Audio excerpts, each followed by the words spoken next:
Supergirl takes a nap. Arrow returns back to Season 1. And Legends of Tomorrow adds a new member to the Legion of Doom. We're gonna talk about all that and more as we recap all the CW DCTV shows.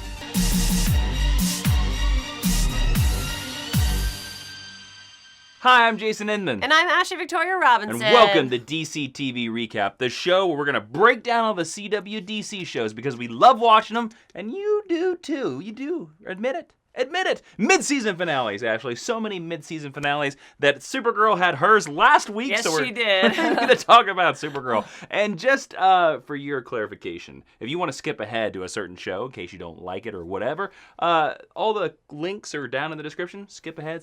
Just do it. All right. Let's jump right into The Flash. The Flash Season 3, Episode 9, The Present. Barry heads for Earth 3 to get advice from Jay Garrick on how to stop Savitar. Wally tells Barry that he's been training with HR. Old wounds are reopened as Cisco faces Christmas without Dante. Okay, so as you know, we recap The Flash every single Tuesday, Yes. And this week is no exception. There's a little card that's going to pop up there. You can go right to that video. Basically, overall, I like this Earth 3 episode. It was really cool to see John Wesley's ship. There's a lot of Savitar in this episode. Yes. There's a lot of Jawiin in this episode. Yes. And there's a very cool prophecy theory that we both give. So if you want to know all that stuff, head on over to that recap video. Basically, I love this episode. My favorite episode of The Flash this entire season. What'd you think? I also very much enjoyed it, although maybe not as much as you. You just don't know how to get into the Savitar spirit. But you know how you can get into the Savitar spirit? If you skip right on ahead to this week's Arrow. Arrow, Season 5, Episode 9, What We Leave Behind. After an attack on Curtis, Oliver realizes Prometheus is planning to make a deadly move on all of Team Arrow. Felicity and Malone find a clue that ties Prometheus to Oliver's past. Okay, so we're going to break down the good, and then we're going to go into the bad, and then we're going to give some predictions on this episode. First off, I kind of like the beginning of this episode starting in Prometheus's lair. And he was sharpening his blades, and of course we get to see that Evelyn, Arrowette, of course, has joined Prometheus. And she's like, I want to see you kill him. And he's like, it's not about killing. Chill out. Even though I got all these blades. I don't know why he's sharpening these blades. It was not for killing. Can I tell you something? I didn't know her name was Evelyn until this episode. Me neither. What else did you like about this episode of Arrow? I liked that we got to see more Prometheus. I didn't like... A lot of Prometheus. I didn't like that there was no reveal there. Me too. I feel like it was too much... But let's save that for the bad. Right. But I enjoyed seeing more of him. I enjoyed seeing more of the inner workings of what he's getting up to. I enjoyed at the mayor's party talking about the Dominators, talking about the Dream. I like all these shows when they reference the each crossover. other, yeah. No, not each other, the crossover, because I have a very big bad mark on this episode for something that is specifically referenced from another DC CW show that I hate, and I got real annoyed by it very quickly. It's very interesting to notice, I thought Curtis had a very strong episode. Yes. He's been lying to his husband, lying about him and Felicity's startup. I really enjoyed that scene, although you knew this was coming. It's very cliche, of course, when the spouse in a relationship is like, I didn't know you go out and fight crime. It is a superhero vigilante trope, and they always get upset, and you feel like they're being unreasonable, but really, like, if you were that person, you'd be like, what are you doing? And you're coming back with bruises and black eyes. Yeah, I want to give mad props to Mr. Terrific. I thought he did a really good job in this episode when he had to get... I completely disagree with you on this, but... I liked it when he had to get emotional and be appealing, because I felt like he did a good job in those beats. I also really enjoyed the Prometheus attack on Curtis on City Hall when Curtis just went at him full force, wasn't a match for him, and Prometheus just took him down, threw a blade at him really quickly. I liked that fight a lot. And also, I genuinely was very concerned for Curtis. When Prometheus showed up, I was like, are they killing Curtis? I will say that Curtis has been with us long enough because he's one of the only recruits that we've kind of had a lot to do with before this season. I think he should have held his own a little bit more. I think he could have been a little more terrific. He is an Olympian as well. Yeah. They kind of play him off as goofy, and like that's really cute, but I would have liked him to land a couple more punches on Savitar, but it was a great scene. I want to bring up something else as well. I want to bring up something that a lot of times we don't even talk about. A lot of places don't talk about the editing. The editing in this episode was fantastic. And specifically, the editing and the cinematography for the reason of how they did the transitions back to season 1. Oh my god. Okay, like one of the best ones I thought was the very first one was when they zoomed on the Big Belly Burger bag, and then it went back to Diggle's Big Belly Burger. Now, if you remember, Diggle dated his sister-in-law in season 1 who worked at a Big Belly Burger. A Big Belly Burger was a standing set for season 1. Yes, it was. So I liked that shout out back to it, but like, first of all, I loved that we went back to an untold tale of season 1. I loved that too. Yes. I think that season 1 and season 2 of Arrow are the strongest that it's been, and it was so nice to return to that dynamic between those characters. An angrier Oliver and a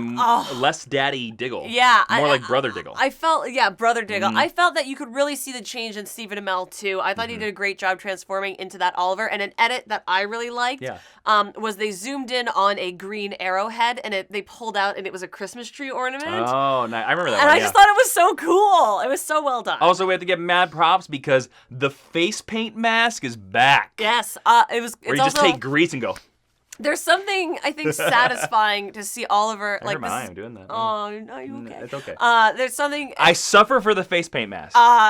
This is gonna sound horrible, but there's something like gratifying about seeing Oliver kill people when they deserve it. Like, he's killed people this season. I know, and I love it. Like, I love him being like, there's no line. You know what I love about Arrow? The blatant murder. I don't know. It's so cool. Here, let me poke your eye again.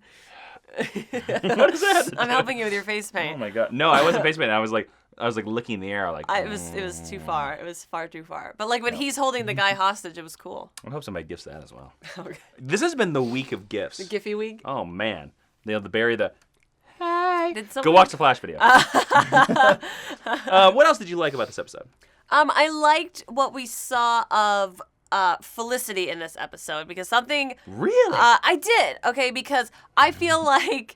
Well, with the Felicity flashback, you got to see a return to the character that we all fell in love with in season 1, and the reason why she was invited to be on the show and why she was given basically a co-lead. Yeah. And then I liked that something happened in the final beats of this episode that means that Felicity's not going to be in love with anyone anymore. Okay, well, we'll get to that. So, this was like the first time I've kind of liked her all season. When I like as well when Oliver confronts Prometheus. Oliver confronts Prometheus, and Prometheus does that little spinny move. Oh, that was cool. Which at first I was like, why are they focusing on the spinny move of Prometheus hopping over Oliver and doing it in slow motion? But then you find out that it's a plot point. It's a move that he recognizes from Russia. And so it becomes a plot point. So I thought that fight, and when Evelyn's betrayal happens, I thought that fight was fantastic. I thought the whole setup was fantastic. I also really liked Speedy suiting up again. And I thought Speedy and Oliver... This is 2 episodes in a row where Speedy and Oliver have had great scenes together. Yeah. I think Thea as Speedy is like the best thing that they've done for the character. I also really loved getting to see baby John again. Oh, John Diggle Jr. That kid is so cute. That kid's acting is amazing because it's not acting. For like the whole first 30 seconds of that scene, that kid is looking directly into the camera, and it doesn't matter because he's so adorable. It is a plot point that sets up for what happens to Diggle later on in the episode, so it was nice that it wasn't just like, oh, we have this cute baby, but like, he's so cute though. Yep. Now I want to talk about a little bit about the final battle, as you want to call it. Now, of course, a lot of this episode is that it's about Arrow learning that Claiborne, who is this actor from Stargate SG-1, go IMDb him. Yes. He was a guy that Oliver killed in season 1. And we go to the same factory, and it's heavily implied that Prometheus is either the son or the daughter of Claiborne. Because a lot of people think that Prometheus could be a woman. It totally could. Totally. Because Oliver makes the remark that the move where Prometheus flips over is a move that a woman from Russia taught him. Yes. Prometheus can be a man or woman. I think it's either way. But Oliver's walking through this factory, and we keep flashing back to him doing... seeing the season 1 where he's just murdering people, like he would in season 1, just like throwing arrows at everybody. A+ murder. I thought it was very reminiscent of the scene in the pilot where he's coming into that office and he's just like thwack. You know, and I remember that was a scene in the pilot that really was like, oh, this show is going to be totally different. And then he gets to Prometheus. He tackles Prometheus off the roof, very Batman move. But then Prometheus does this The Dark Knight move where he hides Billy the cop. Yeah, he does, and yeah. Oliver kills him. I thought that whole sequence was fantastic. Possibly one of the best scenes of season 5. And I think we've all had complaints about Billy. I've had complaints about Billy. We're going to talk about Billy more in the bad because I didn't like him. Oliver killing Billy like this is such a powerful move for this show. It is. It is. And then it's silly that Felicity's immediately okay with it. But it's great because everyone draws the obvious comparisons between Batman and Green Arrow from the comics and especially from the first season. But I feel like they fully embraced it in this episode.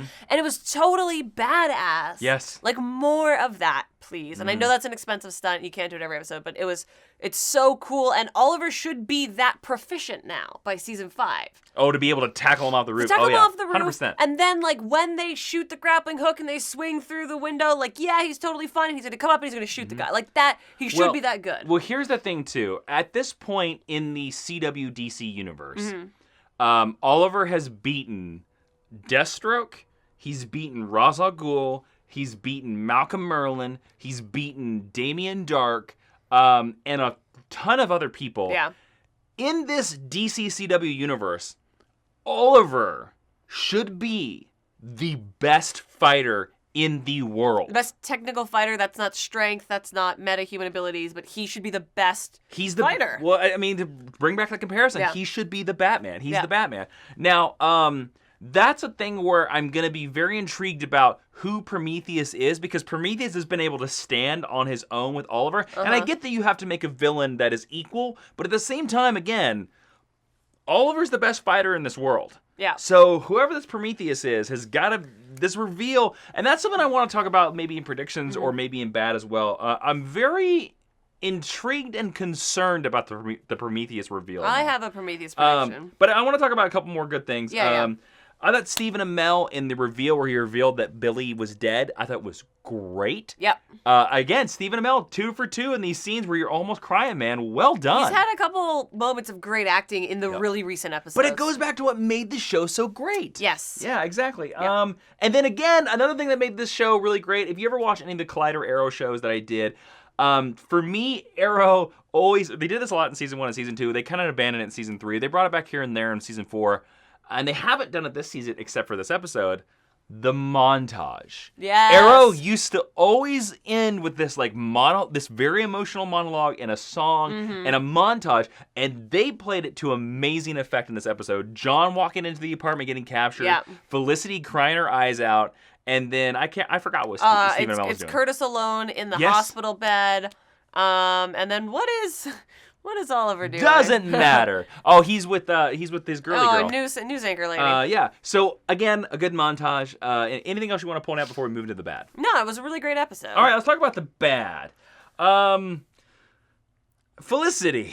Woo. But specifically Felicity in a specific scene where Felicity meets Oliver's reporter friend. Yeah. And she calls her the super hot reporter. Oh, this must be your super hot reporter friend. Yeah. And then the immediate scene after that with Billy.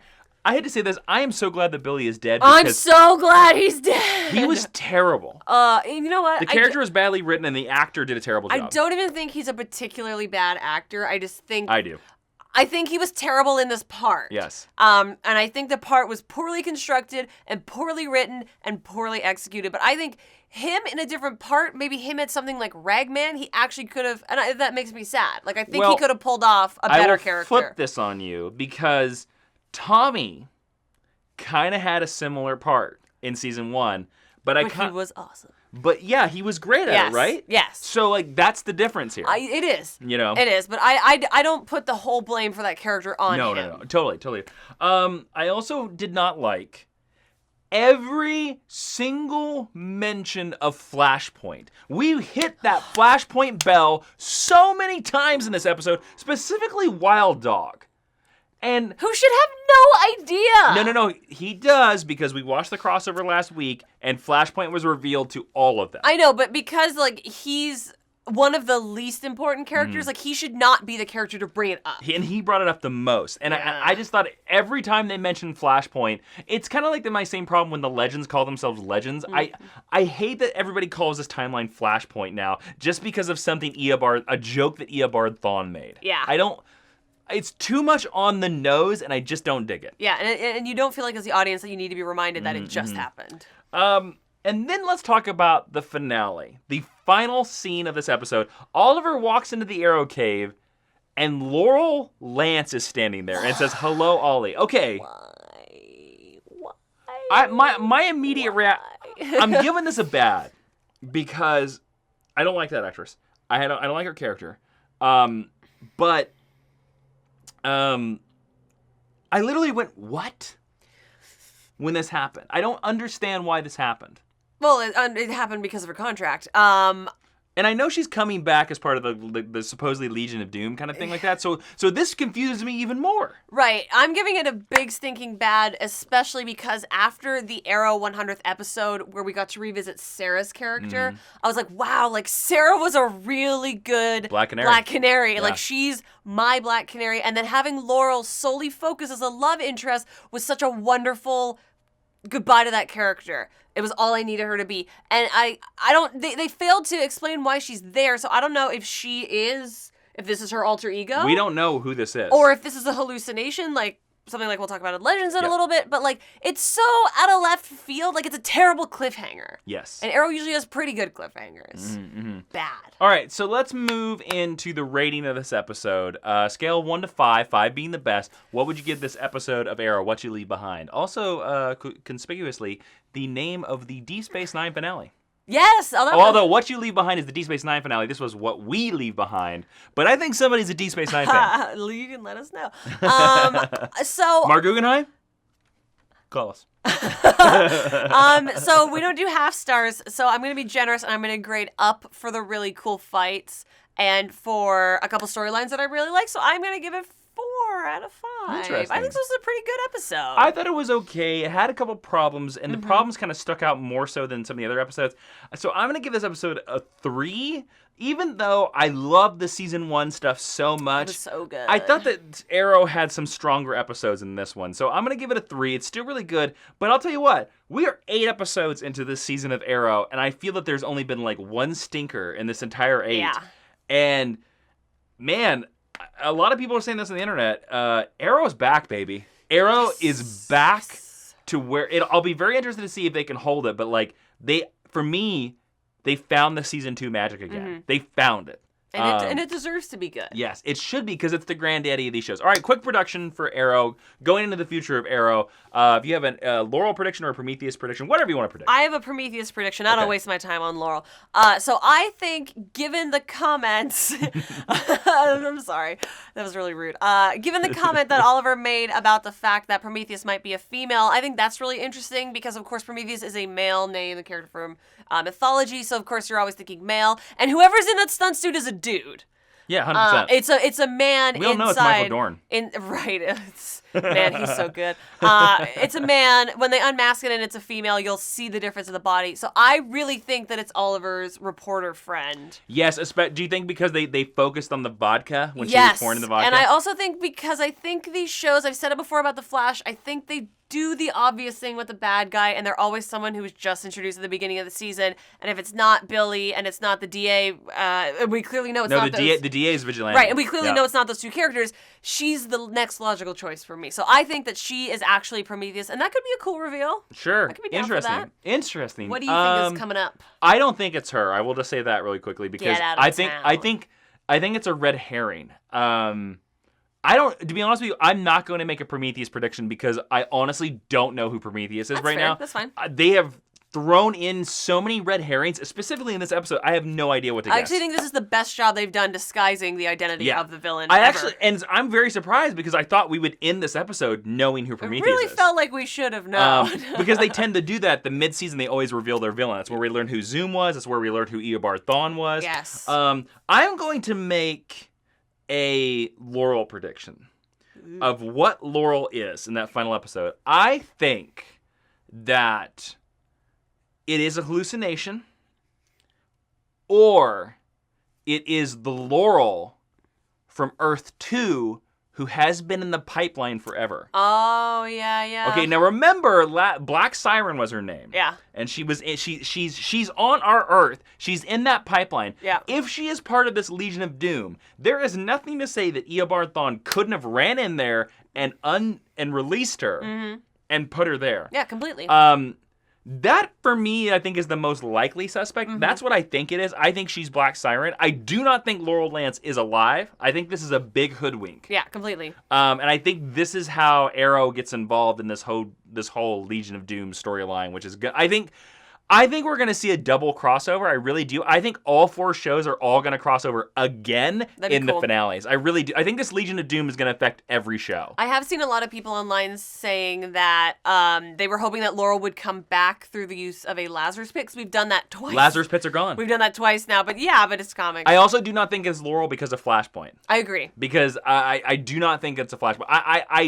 I don't know. I could be wrong. I think she's Black Siren. Yeah. That's who I think this is, and I think this is part of the Legion of Doom's plan to screw with him. I agree. So, or it's a plant from Prometheus somehow. I don't know. I don't know. Anyways, let's move on into Legends of Tomorrow. Legends of Tomorrow, Season 2, Episode 8, The Chicago Way. The Legends track a time aberration to 1927 Chicago and realize they've been set up by Eobard Thawne, Damien Darhk, and the newest member of the Legion of Doom, Malcolm Merlyn. This episode of Legends of Tomorrow is all about the Chicago Way.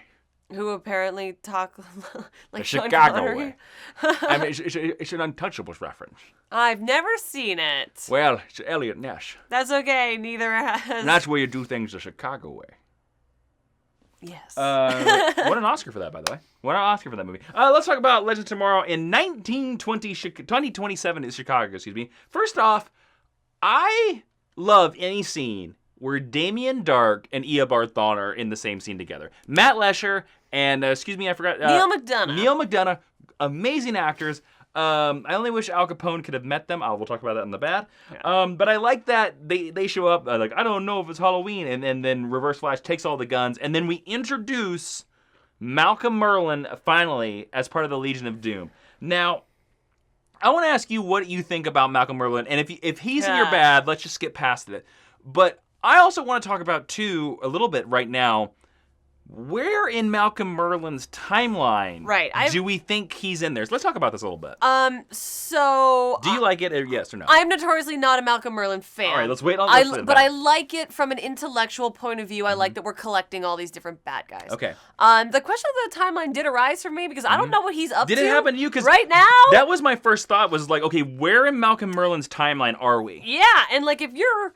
Wait, but is he... All right, so here the the last time we saw Malcolm Merlyn was at the end of season 4.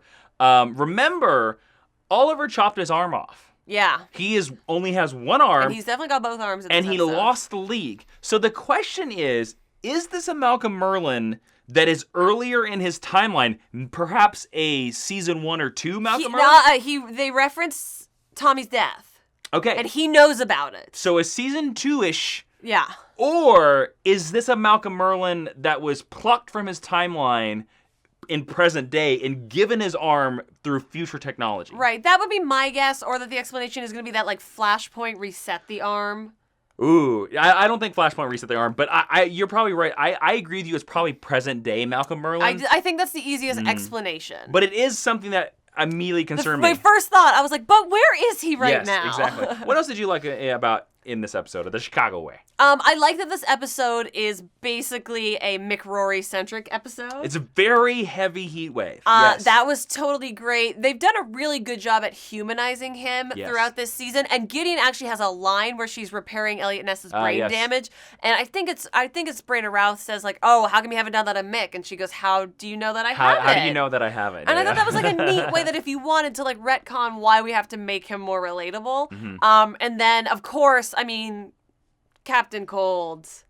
Yes. Wentworth Miller, like, just a joy to have him come back. We'll talk about that in a second. Okay. I want to talk about, I love this scene very early in the beginning where Martin Stein was very concerned that if Sarah found out about Lily, she would want to go back in time and correct it. And I thought Martin Stein and Jax had a very good scene. And I'll be honest with you, I was kind of like you. I wasn't a big fan of the actor who played Jack Jefferson in season 1, but him and Victor Garber's relationship has really grown. I will agree with that. I think I said that in the one where they went back to the slave master's house, but I think that he's done a tremendous job this season, and I believe their relationship, and I believe that they care about each other. And that might be that you're playing opposite Victor Garber, and so you have to step up to the plate. But I thought he was great, and then I think there's a scene a little bit later on where Martin Stein and Sarah are captured together. Yes. And she kind of has to put on this very brave front, and she attributes her sort of moral center to what she learned from him.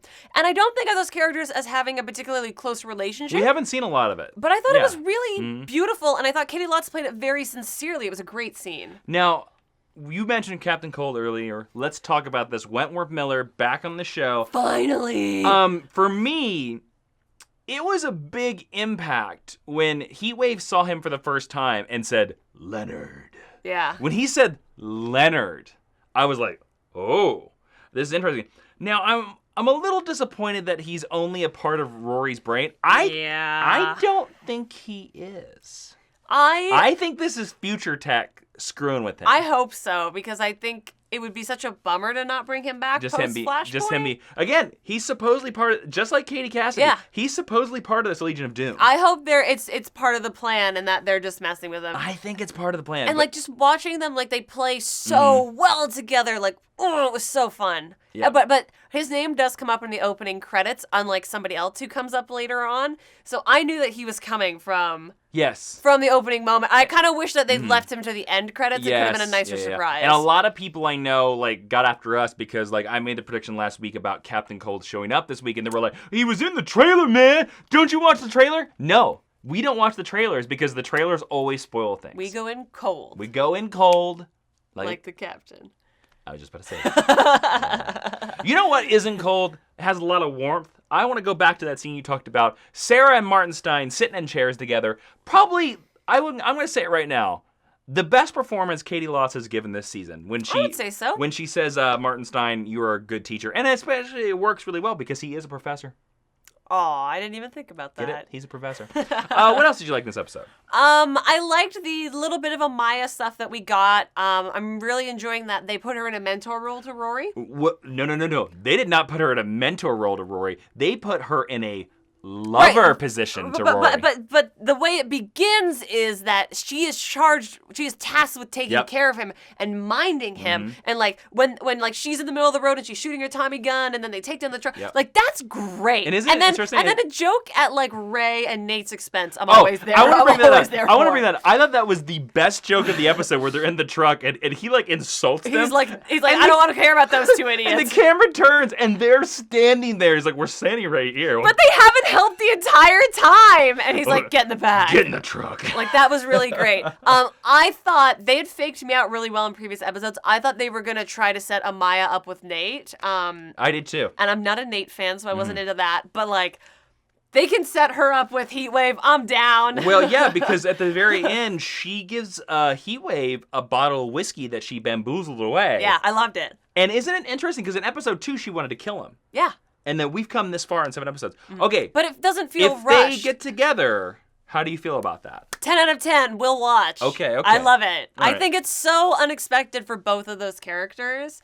And it would be one of the first times on Legends where if they set up a relationship that I would feel happy. Justified. Yeah, because like the Hawkgirl Ray Palmer relationship didn't work. Because you knew that Hawkman was coming back the whole time. Yes. So like there were no stakes to it. All right, let's talk about something with huge stakes. Martin Stein, they get him back.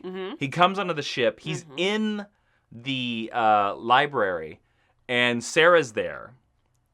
And Nate comes in and says, Sarah, I need you on the bridge. And Martin Stein grabs her and says, no, I think you should stay right here. And then turns into the Reverse Flash.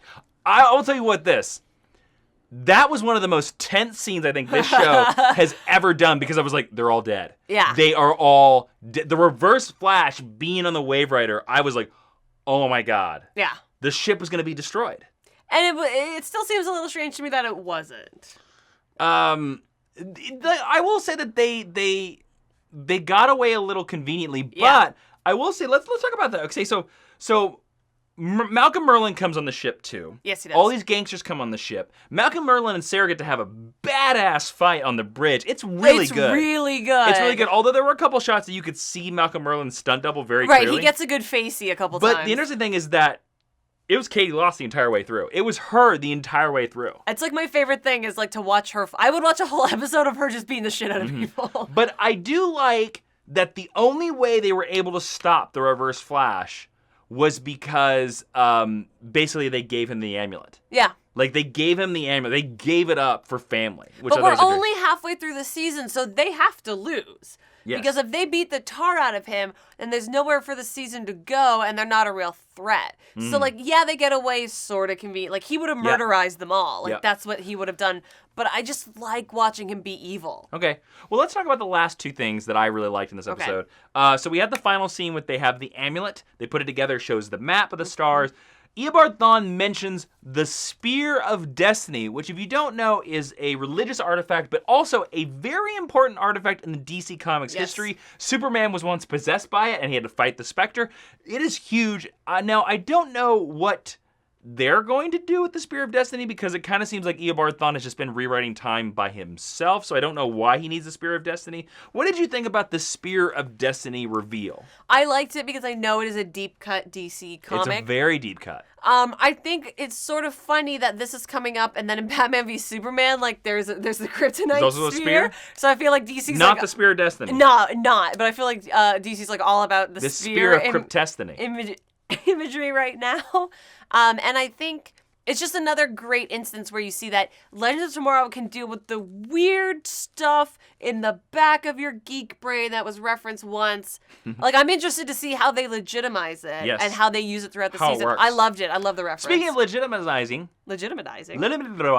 I'm combobulated because we saw Rip Hunter tonight. Yes! In 1967, directing a movie about himself. I totally felt like it was a Star Wars shot. And Arthur Darvill doing it in an American dialect. A good one. A really good one. It was so good that at first I didn't realize it was him. Yeah. I loved it. What do you think about it? Finally! He's finally back. Oh, man. I've been waiting for Rip Hunter to come back for so Me too. long. And I like Sarah being in charge, but Sarah needs to be in charge in the field. I don't need Sarah. Sarah spent quite a bit of time waiting around on the Wave Rider so that when Reverse Flash showed up, they could fight.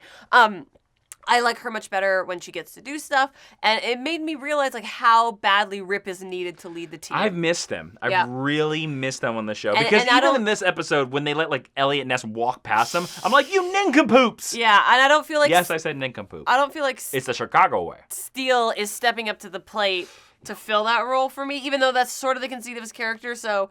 I don't know if this is a fake out. I don't know if this is a doppelganger, but I was just... I know exactly what this is, and I'll tell you a little bit in I was just happy to see him again. Mm-hmm. Or a little taste in predictions. Okay. All right, let's move straight into bad. I'm glad you brought up Steel, because I hated the sibling rivalry of Ray and Nate. I didn't like it at all. The only time I liked it was when Heatwave was like, you gotta be partners. You gotta be partners so we can launch each other's backs. Yeah. But otherwise, like, there's a part of it where Ray Palmer makes the joke. He sees Elliot Ness and he goes, "Oh, he doesn't look like Kevin Costner." And then Nate makes this joke about, "Have you not seen The Untouchables?" Here's why that doesn't work. How could Ray make a Kevin Costner joke if he hasn't seen The Untouchables?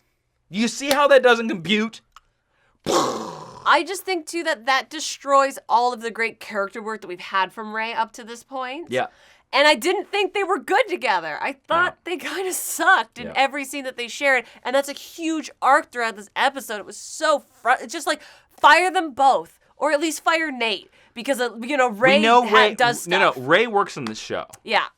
I will say that Nate, though, was a little bit better in this episode by being the one who knew so much about the history, but he was too much of a goofball that it kept negating that. Yeah, and that costume, man. What else did you not like? That costume. I had a tough time with this episode because I don't care for the 1920s Chicago gangster guy setting. So, like, and then Al Capone. He was terrible. Wasn't even a good Al Capone. It was very much evocative of Grant in the Civil War episode. Yeah, exactly. I was going to bring that up. Let's talk about this. Okay, do we think Legends of Tomorrow, because we have this huge Damien Dark, Eobard Thawne, and Malcolm Merlyn, these character actors, who aren't cheap, by the way. Yeah. Do we think that because we have this huge supporting cast that we're having to pay for, that the other acting roles cannot be filled with actors of caliber? I do think that. I also think that because it's obviously an expensive show to make because they're set in periods. It is the most expensive CW show. Right. There's a ton of effects. I think that the budget is cut for those reasons as well. I'm not saying that you can't hire day players who aren't amazing. No. Because you can. But I think that sometimes the day players are maybe not given as much attention as other aspects of the show. Maybe not enough rehearsal. We Right. don't know. And maybe those people gave amazing auditions. But that's twice with two characters that, based on real people or not, are larger than life and are playing against three character actors who are larger than life and have failed to step up to the plate. I mean, come on. Like, Damien Dark and Malcolm Merlyn and Reverse, like, they're chewing the scenery. They're not real people, and that's what's so amazing about watching them. Yeah. So I didn't really like any of the gangster stuff in this episode. I also will point out that the speakeasy in this episode was also the same club set that we saw in Germany. The Nazi bar, yeah. And just redressed, and I thought I was in a list. Let's go right into the rating here. A scale of 1 to 5, 5 being the best, what would you give this episode of Legends of Tomorrow? Given my bias against the period that it is set in, I'm trying to set that aside. I think this was an okay episode. It had a couple really good scenes and some character beats that I liked. So I'm gonna give it 3. I actually really like this episode because it reverse flash on the Wave Rider. I enjoyed Malcolm Merlyn. I enjoyed the Martin Stein bits, and then getting to see Rip Hunter. Al Capone aside, and Al Capone was a very minor part of this episode, and Heatwave being awesome, I have to give this a 4. I really enjoyed this episode quite a bit. Although, right now, the interesting thing about Legends of Tomorrow is that the members of the Wave Rider are way more interesting than the time periods that they are going to. Yes, completely. Yes. All right. So, let's go into predictions for future of Legends of Tomorrow. So, my prediction for Legends of Tomorrow is that as we are going along and as we are collecting all of the bad guys in the Legion of Doom, I think that Malcolm Merlyn is going to lead a coup internally in the Legion of Doom against Eobard Thawne, because every time you see Malcolm Merlyn is fighting to be the leader. He's fighting to be the person in charge, and he'll murder you to get his way. We've seen this on Arrow time and time and time again at the expense of often his children. And I think that would actually give the character something to do besides being an errand boy, and then maybe I would enjoy it. So I think he is going to be the downfall of the Legion of Doom. Nice. What do you think is coming for Legends? Well, I'm going to give you a little taste of what I think is coming, because it's Rip Hunter-centric. That's right. Cool. I have a very interesting theory about what Rip Hunter is doing in the 1960s. Now, I'm not going to give you all of it, because as you know, this is the mid-season finale, and I think there's enough to unpack here that could be, where has Rip Hunter been, or why is Rip Hunter in the 1960s? A video that I think I will make next week. Great. But really quickly, I'm going to tell you, I'm going to give you a little taste of this. Okay. Now, you watched that clip, right? I did. Of him being a director. Kind of makes you think that he can't remember himself, correct? Like that maybe he's forgotten who he is. Yeah. Wrong. He knows exactly who he is, and he knows exactly why he's there. It is all a front, and you may be saying like, well, Jason... Why did he let all the people on his ship just wander around the time stream? Why did he let all those people on his ship just wander around the time stream? Because he can always keep an eye on them with Gideon. But I want him back on the show. He's coming back on the show, but he left the ship for a very specific reason. And that's what my video is going to be about. You're going to see that video next week. Why is Rip Hunter in the 1960s? But that's a little taste right there. All right, so I want to bring up a comment from last week. I asked you guys for comments about stuff that you thought would be coming in the future. And as we head into the mid-season finales, guys, DCTV is not going anywhere. It will be doing like theory videos about each of the shows. Yeah. So like why Rip Hunters, I thought about doing some Flash videos. Like maybe I'll track down the suspects of who is Prometheus. I talked about it a couple weeks ago. I'm gonna finally pick my top 5 suspects. But comments from last week, Michael Hannon, he said, I predict that the Legends will recruit Jay Garrick to help them defeat Reverse Flash. Sarah will ask Barry for help once they fail at trying to fight Reverse Flash, and Barry will respond, I vowed not to mess with the timeline again, but I might know a guy. Okay, I want to ask you, do you think we'll see Jay Garrick on Legends of Tomorrow? Because I really like that. I would have literally never thought of it until this very moment, but I think that's great. And I think that might be a great place to put Jay Garrick in addition to his brief appearances on The Flash. Yeah. And John Wesley Shipp is killing it. So, Yes, I would be 100%. totally down for more of that. I was with you. That's the whole reason why I picked this comment. Michael Hannon, thank you so much. That was an amazing comment. Good prediction. Jay Garrick on Legends of Tomorrow. Amazing. 10 out of 10. And then if they go to World War II and he interacts with the JSA. I was just going to say that. Him with so the good. JSA. Oh, it'd be so great. So good. And then I would kill to see him fight Eobard Thawne. Yes. The river. I think that would be amazing. Have him throw his hat at Just Eobard get Thawne. all the blonde speedsters to fight. Here's your. Oh, that's good. Have him throw his helmet. Eobard Thawne catches it and be like, "What did you expect this to do?" and then Jay Garrick throws lightning at his ass. Nice. There you go. Totally. So, great. all right, guys, that is it for this edition of DCTV. Don't forget to click subscribe, and then let us know down in the comments whose predictions do you think is right, and then also give us plenty of comments and suggest future theory videos that we can do. And also, if you like all the stuff on this channel, go over to patreon.com/Jawiin and support us over there. All right, we'll see you around the internets. Until then, I'm Jason Inman. I'm Ashley Victoria Robinson. See you in the future, you Rip Hunter movie directors.